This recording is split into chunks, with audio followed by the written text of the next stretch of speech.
Hello hi नमस्कार, कसे आहात तुम्ही? मजेत आहात ना?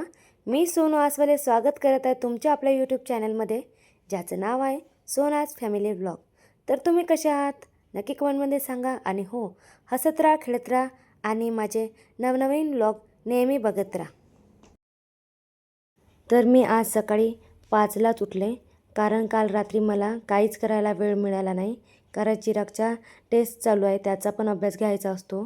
खूप साऱ्या अशा गोष्टी असतात की मला रात्रीच करून ठेवाव्या लागतात, म्हणून काही गोष्टी मी मॅनेज करू शकली नाही. म्हणून आज मी सकाळी लवकर उठली आणि माझ्या मुलाच्या सगळ्या कपड्याच्या मी घड्या इथं करून ठेवत आहे.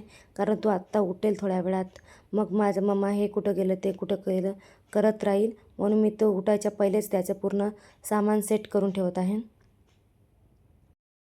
त्यानंतर लगेच आली मी किचनमध्ये. आज मी एकटीच लवकर उठल्यामुळे सगळं मलाच करायचं आहे. कारण मी तिला माझ्या जाऊबाईला सांगितलंच नव्हतं की मी आज लवकर उठणार आहे.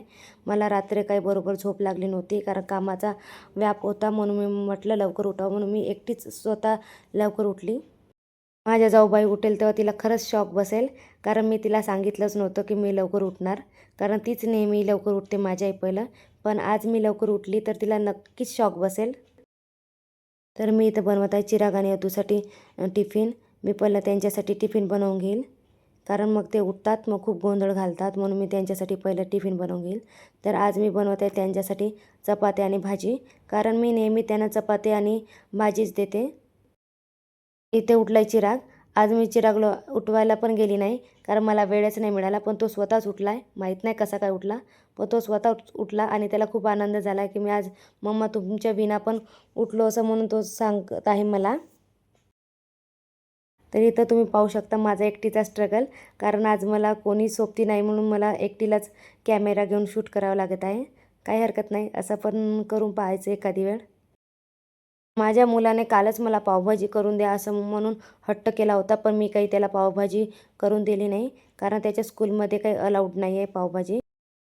याच पॅरेंट्स मीटिंगमध्ये मी गेली असता त्यांच्या प्रिन्सिपल मॅडमने मला म्हटलं होतं की मुलांना असं काही तुम्ही पावभाजी असं तसं काही देऊ नका, कारण मुलं तुम्ही एकदा करून देता, मग बाकीचे मुलं आपल्या मम्मी पप्पांना असंच हट्ट करून मागतात आणि ते काही बरोबर नाही.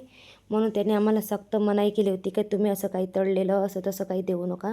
तुम्ही साधी भात जे काही आपण बनवतो, भाजीपोळी किंवा भात जे काही देऊ शकता ते टिफिनमध्ये द्या, पण असं काही चमचमीत तुम्ही देऊ नका.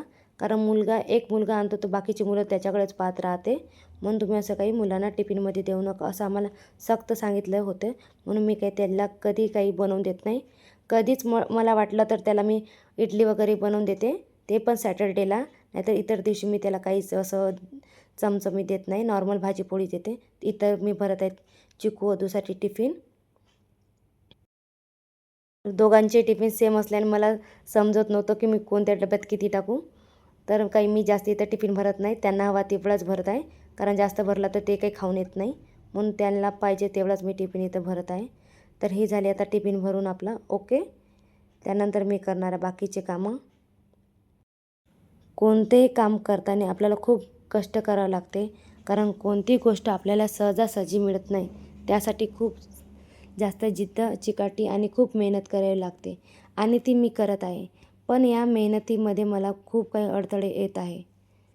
जेव्हा मी काहीच करत नव्हती तेव्हा माझी लाईफ खूप सुरळीत चालू होती, म्हणजे काहीच तेवढे अडथळे येत नव्हते. पण जेव्हा मी काही आता करण्याचा विचार केला तेव्हा माझ्या लाईफमध्ये खूप साऱ्या अशा गोष्टी येत आहे, म्हणजे माझं लाईफ खूप डिसबॅलन्स झालं आहे.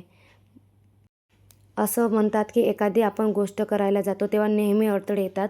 मी तसंच म्हणेल की मला आता जे काही करायचं त्यामध्ये ही माझी परीक्षा चालू आहे, आणि त्या परीक्षेमध्ये मी खरंच चांगल्या मार्काने उत्तीर्ण होते की नाही ते तुम्ही नक्की पाहत राहा, आणि त्यासाठी तुमचं मला सपोर्ट पण पाहिजे.